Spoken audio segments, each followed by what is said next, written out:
Magandang araw po sa bawat isa. Ako po ay si Pastor Dave at hayaan niyo po na magsimula po ako dito. Life is not a matter of chances. Life is simply a matter of choices. Alam niyo po yun, araw-araw kailangan nating mamili. May mga panahon na simple ang pamimilian. Meron naman pong panahon na mahirap ang pamimilian. Kailangan mamili araw-araw ng damit na kailangan suotin. Unless hindi ka nagpapalit ng damit, kailangan mamili po kung ano po ang kakainin araw-araw at naiintindihan po natin ito, ang kahalagaan po nito, lalo na po sa atin, kung ikaw ay sa atin po na may karamdaman. Kailangan mamili ng leader na may kakayanang mamuno sa ating bansa. At alam po natin na hindi po madali po ito. Ngayon po, ang daming pwedeng pagpilian. Tama po? Kung sino po iboboto, kung ano po ang pwedeng suotin, kung ano po ang kakainin o iinumin po. Meron nga pong usapin na mag-ama at ganito po na kanila naging usapin po. Yung tatay nagpabili, "Nak, bili mo nga ako ng soft drink." Sagot po yung anak. Sabi po nung nagtanong yung anak, "Tay, Coke o Pepsi?" Sagot po yung tatay, "Coke." Nagtanong po ulit yung anak, "Diet o regular?" Sagot po nung tatay, "Regular." Tanong po ulit yung anak, "Bote o in can?" Sagot po yung tatay, "Bote." Nagtanong po ulit yung anak, 8 ounce o litro? Na, napundi na po ang tatay at sinabi po nung tatay, "Ano ba yan? Wag na lang, wag mo na ako ibili, tubig na lang." "O sige po tay," sabi po nung anak, "pero ano gusto nyo? Mineral, distilled, o purified?" Ito na po ang panahon po natin. Tama po? Ang dami pong pwedeng pagpilian po. But I made many choices. Ang paalala na ito na galing po kay John Mark Comer. Life is a series of choices, but every yes is 1,000 no's. Every activity we give our time to is 1,000 other activities we can't give our time to. Kaya napaka-importante na naintindihan po natin ito. We all make choices, but in the end, our choices make us. Pwede ko po bang ulitin po yan? We all make choices, but in the end, our choices make us. From the book, Stillness is the Key. The gift of free will is that in this life, we can choose to be good or we can choose to be bad. Yan po, di po ba? Pwede tayo mamili kung gusto po natin maging mabuti o masama. We can choose what standards to hold ourselves to and what we would regard as important, honorable, and admirable. The choices we make in that regard determine whether we will experience peace or not. Yung paalala, di po ba, na minsan yung mga choices nga po natin sa buhay, pwede magresulta po sila sa kapayapaan o hindi. Simple choices, important choices, the reminder that the choices we make can either make us better or bitter. Poor and wrong choices can lead to regrets. Tama po ba ako? Yung mga hindi po napag-isipan, di po ba, na mga desisyon o yung mga maling pagpili po, pwede magresulta po sila sa panghihinayang, sisisi. Marami ba tayong bit-bit na, marami ka bang bit-bit na sana ganito ang buhay ko po, Pastor Dave. Marami ka magbitbit na dapat ito po ang aking nagawa. Marami ka bang bitbit na sayang? Alam niyo po yun, maraming nasayang na pagkakataon. Sino po sa atin, ito po ang iyong paniniwala. There could have been more to your life. There could have been more to your life. Sino po sa atin, yan ang dala-dala ng ating puso. Alam niyo po yung Pastor Dave, there could have been more to my life. Yung paniniwala po na mas maganda sana ang sitwasyon o kalalagayan ng buhay mo kung nag-aral lang sana ng mabuti.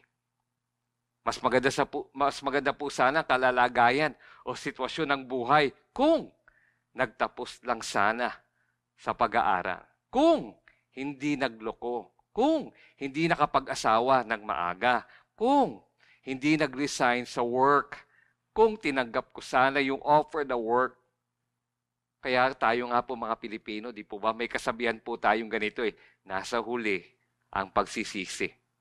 Kung, or, if only. You know what? If only often appears in the context of regrets. Tama? Nandun siya eh. Doon sa pagsisisi, paghihinaya. If only I knew what I knew today, Pastor Dave. If only I could erase the past. If only I had listened sooner. If only I could forgive myself. If only I had taken that job. If only I had pursued that opportunity. Pero yung ganito po na mga paniniwala o salita o pag-iisip, alam niyo po yun, shackles us to the past. Talagang kinukulong po tayo sa nakaraan. It cripples us, nilulumpo po tayo, with a sense of loss and missed chances or opportunities. Kaya sabi nga po if only, those must be the two saddest words in the world. If only, those must be the two saddest words in the world. Alam niyo po, when I was in my early 20s, I carry many regrets. Marami po akong panghihinayang, marami po akong pinagsisisihan. Sana inayos ko ang pag-aaral ko. Alam po ito ng asawa ko actually. Sana hindi palipat-lipat ng eskwelahan kasi alam niyo po, yan po ang aking po nakaraan.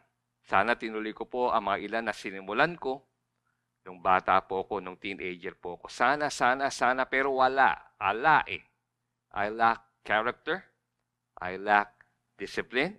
I lack foresight. I lack purpose. Pwede ko po bang tanungin po ito? Kaibigan, marami ka bang if only? Marami ka bang if only? Marami ka bang pinagsisisihan sa buhay? What are your if onlys? Because we all have them. Meron po tayo niya. Lahat po tayo. Ako meron ka rin niya. Sa ating past series po na Beatitude, Bliss, and Upside Down Kingdom, we were presented with choices that can help us achieve real bliss in life. We were presented with choices that can truly make our life upside down with a promise that it will make our lives better. Village, kung pipiliin natin, tanggapin, at ipamuhay ang mga prinsipyo at aral na nabahagi sa atin na galing sa Biblia, saka natin mararanasan ang totoong biyaya ng kaharian ng Diyos. If you choose to accept. Naalala po ba natin ang line po na ito from Mission Impossible? Yung pelikula pong Mission Impossible na, tama po, no? Starring Tom Cruise. If you choose to accept. Gusto ko pong bigyan ng diin ang salitang if o sa Tagalog kung.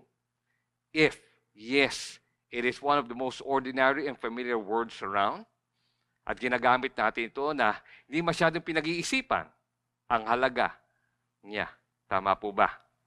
Sa gamit lang po tayo ng gamit. If. Kaibigan, one importance of the word if, it shows our ability to choose. It shows our freedom to choose. The freedom to choose if we will do something or not. Ang kakayanan o kalayaan pumili kung gagawin natin ang isang bagay o hindi. But it's good for us to understand that the word if is identified as a conditional particle, meaning it mentions conditions or circumstances upon which certain consequences follow. And they may involve blessings, punishments, or opportunities. Halimbawa, kung bumili lang sana ako ng stocks ng Apple nung nagsisimula sila, di sana mayaman na ako ngayon. Halimbawa, kung hindi mo gagawin ang gawaing bahay, hindi ka pwedeng lumabas at gumimik. Halimbawa, kung pinapacheck mo ang sasakyan mo, bas tatagal yan. Sabi nga po one little if can change everything. One little if can change anything. In his memoir, Pour Your Heart Into It, Howard Schultz, ang nagsimula po ng Starbucks. Binahagi niya po ito. This is my moment, I thought, if I don't seize the opportunity, if I don't step out of my comfort zone and risk it all. If I let too much time take on, my moment will pass. I knew that if I did not take advantage of this opportunity, I would replay it in my mind. I would replay it in my mind for my whole life, wondering what if. Wondering what if. Ano kaya nangyari? Ano sana nangyari? Pastor Mark Batterson, binahagi po ang isang commercial na ginawa ng Oregon Ducks sa isa mga laro o laban nila. Sa kanya pong librong The Power of If, binahagi po ni Mark ang ilan po na makikita po doon sa commercial. Hayaan niyo po, nabasahin ko po, no? What if there was no if? Deep in the woods, if sparks a revolution. If searches and researches.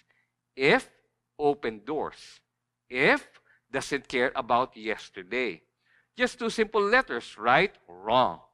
If sleeps never and goes for extra credit.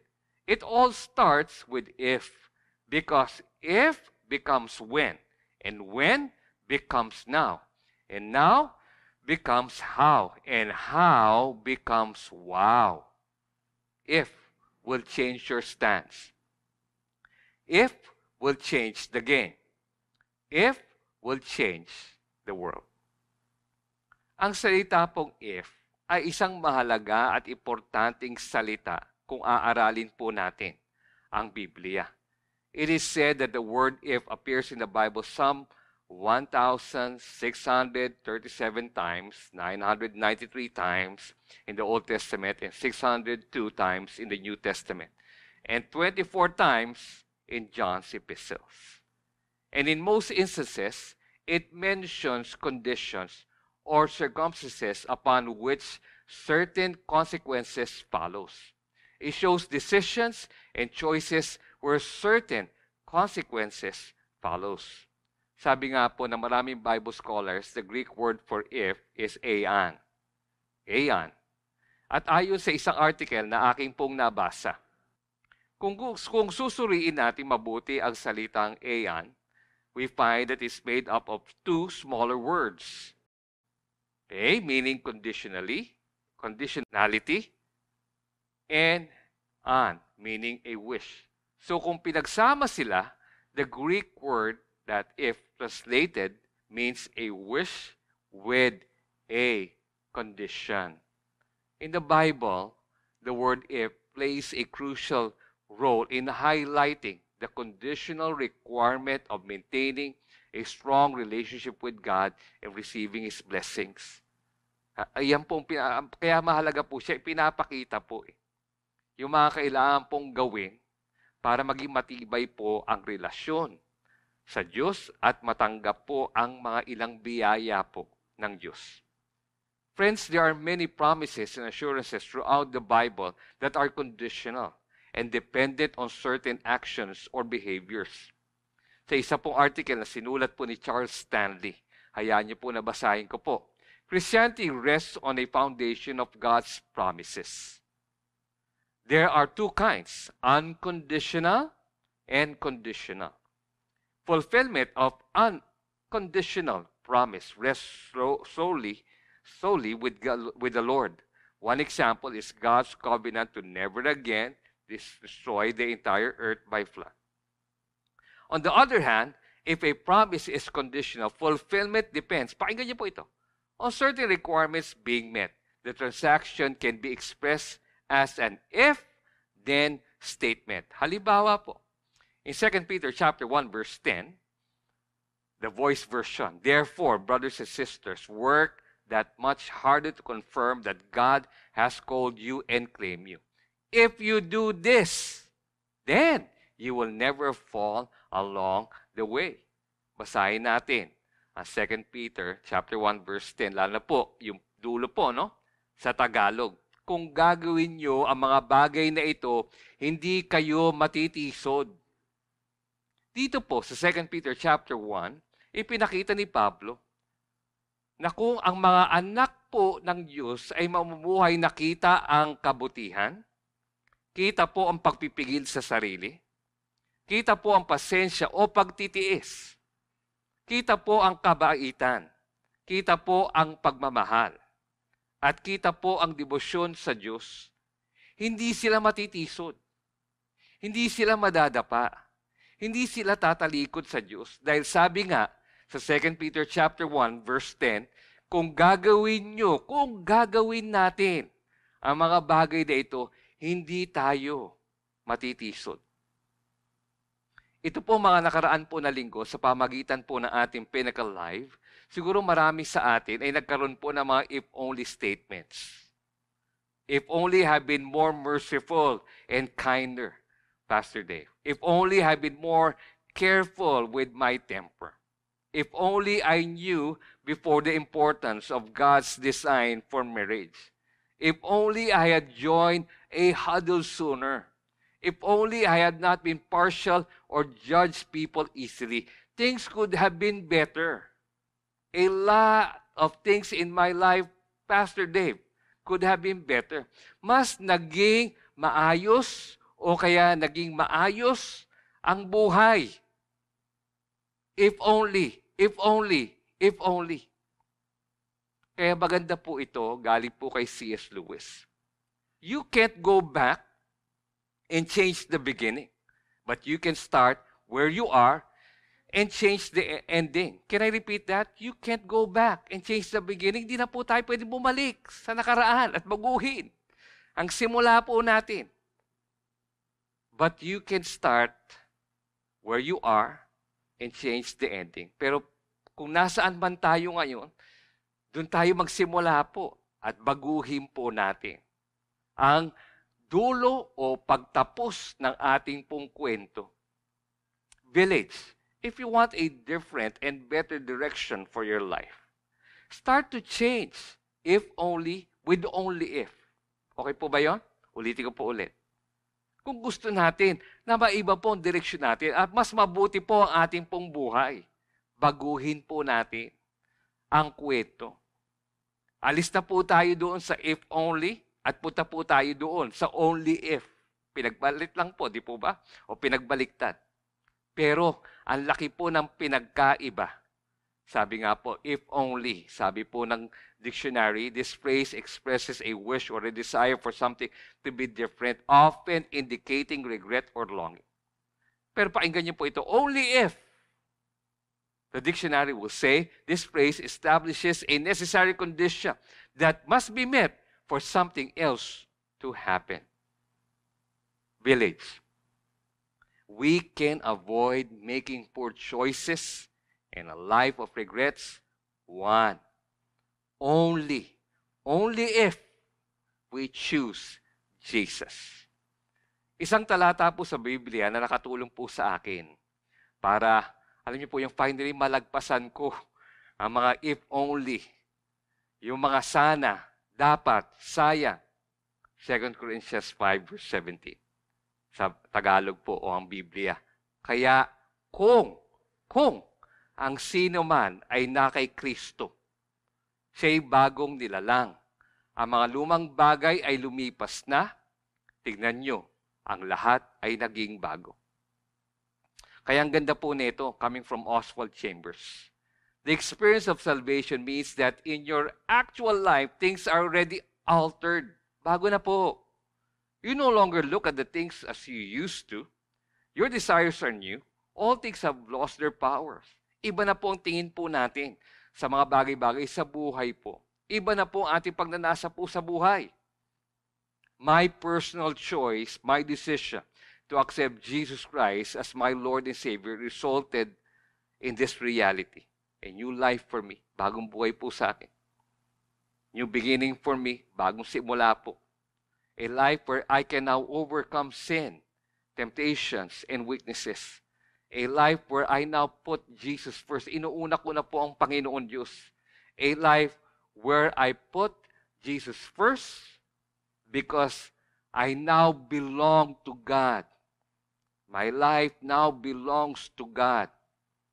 Dahil ang buhay ko ay para kay Kristo na. Truth be told, many poor choices and regrets are a product of desperation, worry and fear. There's this need for provision. There's this need for money and food. Tama po ba? Marami po sa mga maling desisyon po, di po ba? Dito minsan nagsisimula nasasapawan po tayo ng ating po mga alala, ating po mga takot po. Village, if we long for God's provision and blessing, papaalala po sa atin ng Matthew 6. So don't worry at all about having enough food and clothing. Why be like the heathen? For they take pride in all these things and are deeply concerned about them. But your heavenly Father already knows perfectly well that you need them. And He will give them to you if you give Him first place in your life and live as He wants you to. Yung unahin po natin ang Panginoon Diyos. Yung naintindihan po natin na ang ating pong buhay ay para po sa Diyos, sa layunin po ng Diyos po. Yung po mag-iingat po sa atin sa mga desisyon na kailangan po nating gawin po, lalo na sa mga panahon po na mga pangailangan. May mga panahon na may pinagdadaanan po tayo, wag po natin makalimutan po na ang ating pong buhay ay para po sa Diyos. Lord, kailangan ikaw unahin. Ano ba gusto nyo? Ano ba gusto nyo? Alam nyo po yung mamuhay ayon sa kanyang kagustuhan?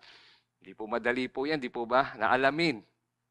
Which leads me to the second thing that we need to apply in life.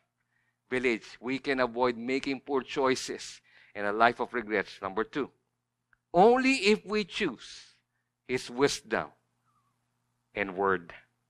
Galing sa isa sa mga devotional books na aking pong binabasa. Pakinggan niyo po ito. Life is full of decisions. Some of them are minor and relatively insignificant. But others are major, even if we don't realize it at that time. And they can have enormous consequences. Does God care about the decisions we make? Alam niyo po yun. May pakialam ba ang Diyos sa mga ginagawa po, desisyon po natin sa buhay? Of course, oo po. He does. And the reason is because He loves us. Mahal po tayo ng Diyos. And He wants what is best for us. When we go down a wrong path in life, God grieves over our foolishness. Because He knows we are only hurting ourselves. Sinasaktan lang po natin ang ating sarili. He also knows that this is our natural tendency because we, like sheep, easily wander astray from the only shepherd who can guide us and keep us safe. What decisions are you facing? Don't rely on your own wisdom. Huwag pong umasa sa sariling kaalaman o karunungan or even on the wisdom of others. Instead, seek God's will and ask Him to guide you and show you His will. Remember, alalahanin, His way is always best. Always. Kaya ang ganda po nito, galing po kay Solomon, sa Kawikaan po, anak ko, kung ang mga salita ko ay iyong tatanggapin, ang mga utos ko sa iyo ay iyong pagyayamanin. Ikiling mo sa karunungan ang iyong pandinig, at sa pangunawa ang puso mo'y ihilig. Kung ikaw ay subigaw upang makaalam at itinaas ang iyong tinig upang makaunawa, kung kagaya ng pilak, ito'y iyong ahanapin. At tulad ng nakatagong kayamanan, ito'y sasaliksikin. Kung magkagayon, ang takot sa Panginoon ay iyong maunawaan. At, pakinggan niyo po, ang kaalaman sa Diyos ay iyong matatagpuan. Kung hahanapin po natin, matatagpuan po natin ang kaalaman, kalooban ng Panginoon. Tandaan po natin ito. Pagsusubukan po nating ayusin ang ating pong buhay gamit ang sariling talino at diskarte. Tiyak, kakapusin po tayo. Siguro marami po sa atin, alam niyo na po yan, pinagdaanan niyo na po yan. Sinubukan niyo po ayusin ang inyong buhay, ang inyong mga problema gamit ng sariling talino at diskarte. Yun nga po. Walang nangyari. Kinapos din po tayo. sa ating pong kaalaman at kalakasan po. Kaya ang paalala nga po muli ni Solomon in Proverbs 3 verse 7, don't be impressed with your own wisdom. Don't be impressed with your own wisdom. The Christians in Corinth prided themselves in their spiritual gifts and knowledge. Diba kung babalikan po natin, ang kwento po ng mga taga-Korinto, yan po sila, di po ba? Gifted sila, magagaling po sila. Matatalino po sila. Yet, something was radically wrong with their personal lives and with their local assembly.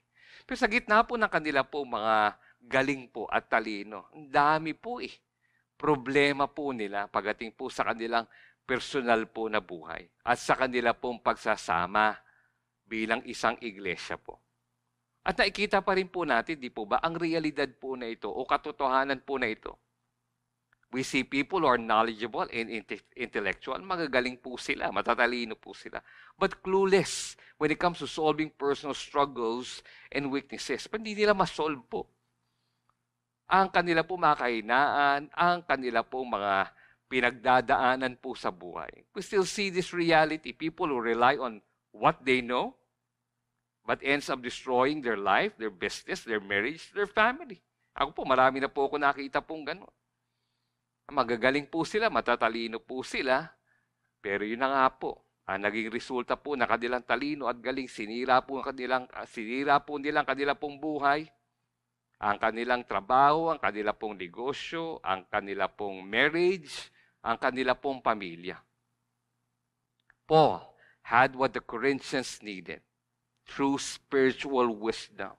Not the wisdom of the world, but the wisdom that comes only from God. Yun na kailangan mapaalala po sa atin. Kailangan po natin, ang susi po sa buhay po na ito. So we can avoid making poor choices and a life of regret. It's not knowledge, but wisdom that comes from God. Kaya sabi nga po ni Santiago in James 1 verse 5, if any of you lacks wisdom to guide him through a decision or circumstance, he is to ask of our benevolent God who gives to everyone generously and without rebuke or blame, and it will be given to him. If any one of us lack wisdom, yung ka ba ngayon? Ask God. Hingin mo sa Diyos. The temptation some of us experience is this. We give too much credit to human wisdom when we should give credit to divine guidance. Minsan yan po ang temptation. Di po ba? Minsan doon tayo sa talino po sa galing ng tao, di po ba? Yung nalalaman ng tao. At dapat na nakikita po natin, di po ba? Yung divine guidance, yung pag-aalalay po ng Diyos po And if we see any man or woman who seems to possess divine wisdom, pero kung meron tayo nakikita, di po ba? Yun na nga. Yung kanyang dala-dala sa buhay, di ba? Hindi yung talino niya Ang susi niya, hindi talino Kung hindi yung karurungan na nanggagaling sa Diyos. Tandaan po natin, it's because they were childlike and simple enough to trust and obey the guidance of God. Yun po yung susi. Hindi talino. Kaya nandun ang karurungan ng Diyos. Kung hindi yung simpleng pananampalataya po at tiwala po sa Diyos. Ang susi po ay ang pagsunod po sa Diyos. Trust. Obedience. Di po madali. Di po ba? That is why, village, we can avoid making poor choices. We can avoid making poor choices in a life of regrets. Number 3. Only if we choose obedience. Magandang mapaalala po sa atin po ito, galing po kay A.W. Tozer. Ay ganyan po, prayer will become effective when we stop using it as a substitute for obedience. Pwede po bang ulitin po yan? Prayer will become effective when we stop using it as a substitute for obedience. Pwede mo sabihin, Pastor Dave, nananalangin ako sa Diyos na baguhin ang aking saloobin at pag-uugali. Pwede mo sabihin, Pastor Dave, nananalangin ako sa Diyos na baguhin ang aking saloobin at pag-uugali. Pwede mo sabihin, nananalangin po ako sa Diyos Naturuan niya ako pamili at magdesisyon ng tama. Pwede po nating sabihin, alam niyo po yung Pastor Dave, nanalangin ako sa Diyos na malagpasan ko ang mga pagkakamali at sa mga bagay na pinagsisiyan ko po sa buhay. Pwede mong sabihin, Pastor Dave, nananalangin ako sa Diyos na pagpalain niya ako. Pero ang ganda lang po neto, galing po sa Deuteronomy. Si Moises po, pagdating sa mga tao ng Diyos, kung susundin niyo ang Panginoon na inyong Diyos, mapapasa inyo ang lahat ng pagpapalang ito. Ang paalala po ni Jesucristo in John 15 verse 7, kung mananatili kayo sa akin at ang mga salita ko'y mananatili sa inyo, ipagkakaloob ko ang anumang hiling niyo. Yung mapaalala po sa atin na isang susi para makuha po natin ang tugon ng Diyos at biyaya po ng Diyos, ayun na nga po, yung ating pong pagsunod po sa Diyos. Yung tayo po'y manatili po sa mga tinuturo at salita po ng Panginoon Diyos po. Kaya gusto ko pong banggitin po ulit ito. There was a time na na-share ko na po ito sa Pinnacle Live. The Way to Knowledge by Oswald Chambers. The golden rule to follow to obtain spiritual understanding is not one of the intellectual pursuit. Ito na naman po tayo, di po ba? Yun na nga eh. The way to spiritual understanding is not an intellectual pursuit, hindi po talino, but one of obedience. If a person wants scientific knowledge, then intellectual curiosity must be his guide. But if he desires, pakinggan niyo po ito, knowledge and insight into the teachings of Jesus Christ, he can only obtain it through obedience. Pero gusto po natin ang karunungan ng Diyos, ang kalooban ng Diyos. Ang paalala po, we can obtain it through obedience.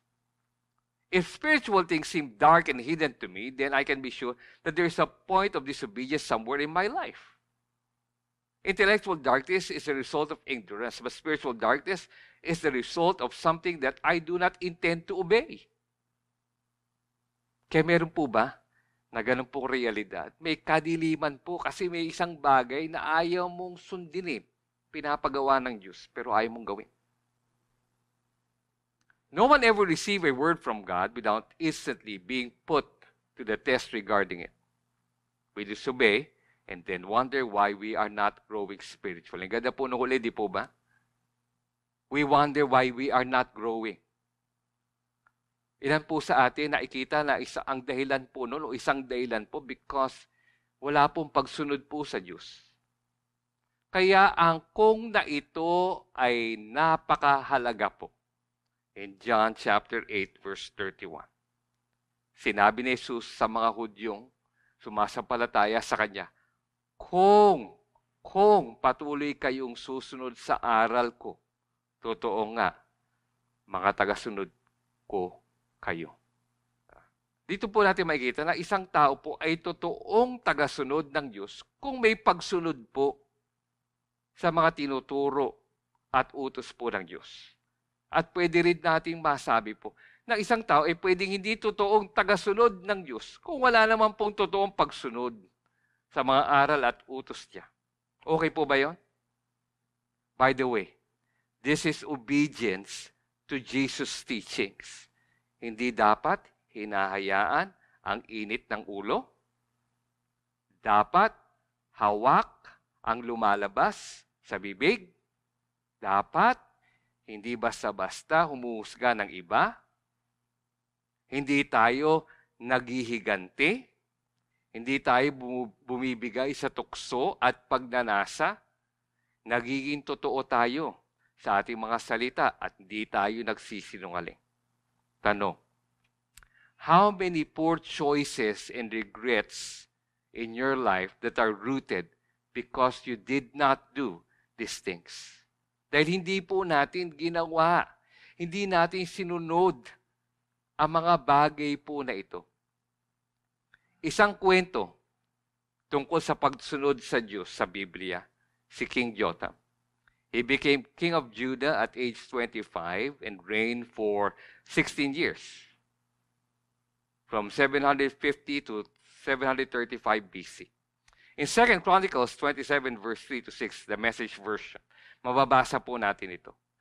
Jotham constructed the upper gate of the temple of God, considerably extended the wall of the Ophel, and built cities in the high country of Judah, and forts and towers down in the forest. He fought and beat the king of the Ammonites. Tignan niyo po ito. Jotham's strength was rooted in his steady and determined life of obedience to God. Ang kalakasan niya po, ang ugat po na kanyang kalakasan, ano po sabi? His steady and determined life of obedience to God. Sa Tagalog po, verse 6, basahin po natin. Kaya si Jotham ay naging makapangyarihan sapagkat inayos niya ang kanyang pamumuhay sa harapan ng Panginoon niyang Diyos. Ganda di po ba? Meron siyang kapangyarihan po dahil inayos niya ang kanyang pamumuhay sa harapan ng Panginoon Diyos. Siguro po maganda, ilan po sa atin, mapaalala po yan.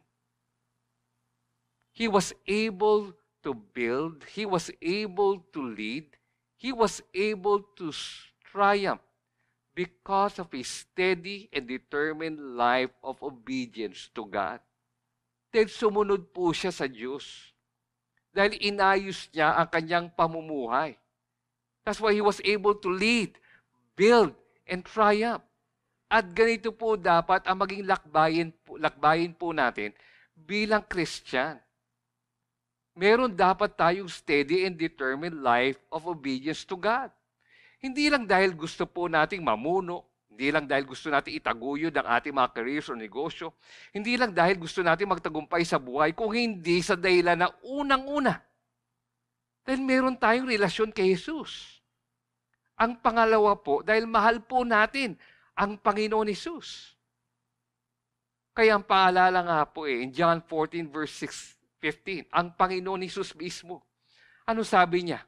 Kung mahal niyo ako, kung mahal po natin ang Panginoon, susundin niyo ang aking mga utos. Kung mahal niyo ako, susundin niyo ang aking mga utos. Kung mahal po natin ang Panginoon, susundin po natin ang kanyang mga utos, ang kanyang salita, ang kanya pong kalooban para po sa atin. Kaya ang ganda po nito, galing po kay Charles Stanley. You will never go wrong obeying God. Okay po ba? Ulitin ko po ulit. Kaibigan, you will never go wrong obeying God. You will never go wrong obeying God. Lastly, village, we can avoid making poor choices in a life of regrets. Panghuli po at pang-apat, only if we choose not to give up. Only if we choose not to give up. Maraming pagkakataon po, hindi madali ang pagsunod sa Diyos. Tama po ba? Maraming pagkakataon, hindi madali ang manampalataya at magtiwala po sa Diyos. Maraming pagkakataon, hindi madali pong gawin ang kalooban po ng Diyos. Pero sa mga panahon po na nahihirapan po tayo, na nare-realize tayo, hirap pala, no? Na sumunod, manampalataya, gawin ang kalooban ng Panginoon Diyos. Huwag natin makalimutan po ang paalala po sa Galatians 6 verse 9. Ngunit, kung tayo ay gumagawa ng mabuti, hindi tayo dapat na panghinaan ng loob. Ito ay sapagkat tayo ay aani kung, tingnan niyo po ito, hindi tayo manlulupaypay sa pagdating ng takdang panahon. Hindi po tayo, di po ba, napapagod sa paggawa po ng mabuti po. Doon po tayo aani ng mga biyaya po ng Panginoon Diyos. One story in the Bible about choosing not to easily give up and give in to wrong choices and actions, Daniel chapter 3, verse 16 to 18. Shadrach, Meshach, and Abednego answered the king, King Nebuchadnezzar, we do not need to say anything to show you that we are not guilty. We serve a great God. If you throw us into the very hot fire, He is able to keep us safe. Yes, sir. He will keep us safe from your power. Pero pakinggan niyo po ito. But even if He does not save us, we still would not serve your gods. And we will not worship the gold statue that you have built. We want you to understand that very clearly. Even if, kung sakali man, kahit na, kung itatagalog po natin. Baka iba po sa atin na nanonood at nakikinig ngayon, kailangan mapainggan ito. Do not be discouraged. Do not give up. Huwag kang malugmok. Huwag kang sumuko. Kung sakali mang naapektuhan o maapektuhan ka ng maling pagpili o desisyon ng iba. Ang iba sa atin siguro kailangan mapainggan po ito. Do not be discouraged, do not give up. Huwag kang malugmok. Huwag kang sumuko kahit na hindi mo nakikita ang bunga ng pagpapagal at sakripisyo mo sa mga panahon na ito. Lagi mong piliin, kaibigan, ang daan na nagbibigay ng kaligtasan at totoong biyaya sa buhay na ito. After wandering through the desert for 40 years, following God through Moses' leadership, the Israelites were finally ready to enter the promised land. Opo, there was still a lot of uncertainty in what lies ahead. At ang salita na ito, galing po sa Diyos, was intended to assure God's people that a future of life in the land of promise was certainly in view. May kinabukasan. But how the people responded to the Word of God would shape the nature of that future. That's why the reminder of God through Moses in Deuteronomy 30, verse 19, sa Tagalog po, sa araw na ito, tinawag ko ang langit at lupa na maging saksi kung alin dito ang pipiliin nyo, buhay o kamatayan, pagpapala o sumpa. Piliin sana nyo ang buhay para mabuhay kayo ng matagal, pati na ang inyong mga anak. I hope and I pray, in light of your past and current situation, in light of the uncertainties you face, that you will choose life, that you will choose not to give up, that you will choose to obey God's will and purpose, that you will choose God's word and His wisdom. And lastly, that you will choose Jesus to lead you in all things. Hayaan niyo po na magtapos po ako sa Romans 10, verse 9. The Voice version. So if you believe deep in your heart that God raised Jesus from the pit of death, and if you voice your allegiance by confessing the truth that Jesus is Lord, then you will be safe. Iba sa atin na nanonood at nakikinig ngayon, you are one if away from salvation. One if away from experiencing a different kind of bliss in this life. Kakaibang kagalakan at kapayapaan sa buhay na ito. Kaibigan, ang sandali na ibinigay mo ang buhay mo at inilagay mo ang tiwala mo kay Jesus, ang buhay mo ay magbabago. Magbabago po ang buhay. Hindi lang pinatawad ang kasalanan mo, ngayon kasama mo na si Jesus sa buhay na ito. Kasama mo na si Jesus sa buhay na ito. Yun na nga, isang buhay na kung saan hindi na nangingibabaw ang mga if only. Pero isang buhay na mas angat ang, kanina nga po, pinanggit natin, what if? Pero hindi na lang yon. Kasama na yung even if and only if. Pero ang susi sa ganitong buhay, kaibigan, ay ang if na binabanggit sa Romans 10, verse 9. Kaya sa ating pagtatapos po, ang tanong po na ito, why not make that choice or decision right now? Why not make that choice right now? Why not make that decision right now? Believe in your heart, tiwala ka, that Jesus is Lord, and invite Him in your heart and life. The word if, again, it is one of the most ordinary and familiar words around. But one little if can change everything. One little if can change anything.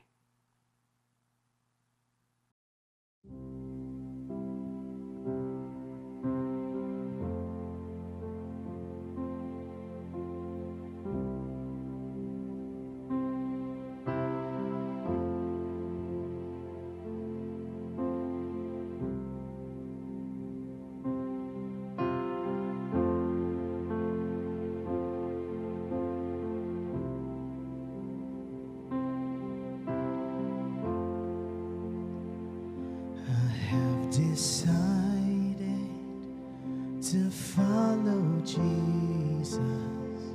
I have decided to follow Jesus. I have decided to follow Jesus. No turning back, no turning back.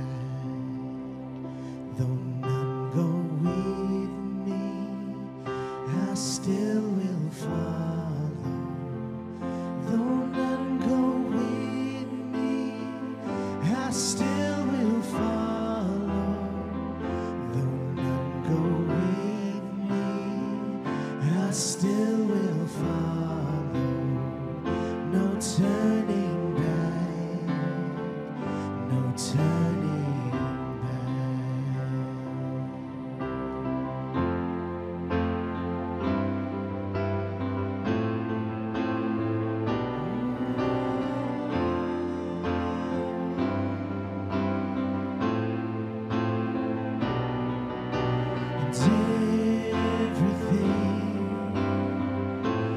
All I am and all I have to bring, and I will give to you my everything.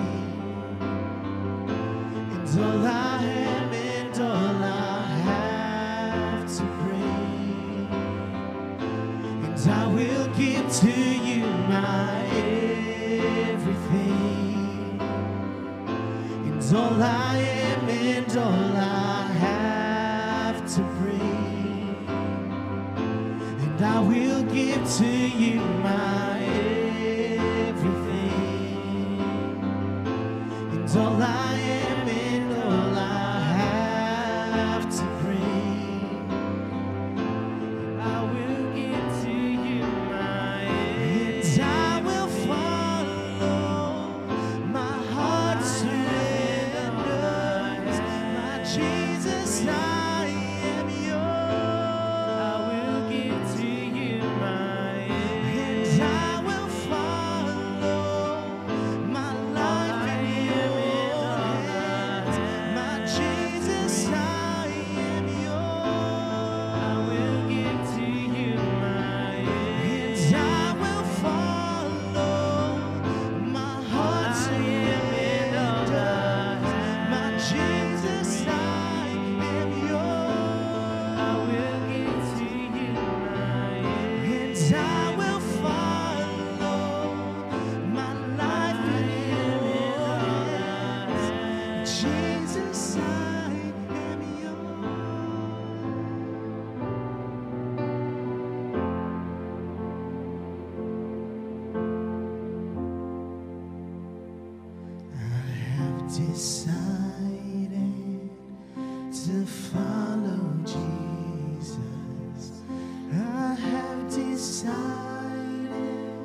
At this time, please join me in a word of prayer. Let's just come before God at this time. Our Heavenly Father, you see everything about us. You see our past. You see our present. You see our future. You see the wrong choices. You see the regrets that we carry in our hearts, Lord. But thank you, Lord, for your word. Thank you, Lord, for making us remember that because our life now belongs to you, now that we follow you, we can overcome the past, we can overcome our mistakes and our regrets. And we have the capacity, Lord, to make the right choices and decisions in life. Thank you, Lord, for reminding us of our responsibility, Lord, towards this journey of making the right choices, Father, of avoiding, Lord, regrets in life. Thank you, Lord, for reminding us if we will choose you, if we are always guided by your word, if we will follow the path of obedience, if we will not give up, Father, we will experience, Lord, the blessings of this life, O God, the life that you have promised, O Lord. Thank you, Lord.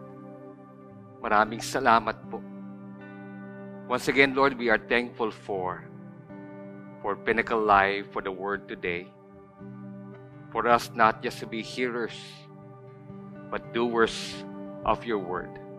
Lifting to you every family, every work, every school represented.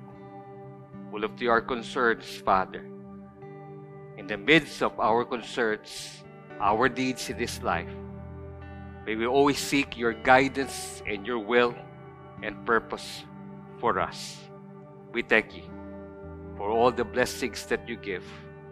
As we give back to your work, we truly give with a thankful and grateful heart. Maraming salamat po. And this is our prayer. In the name of our Lord Jesus Christ. Amen and amen.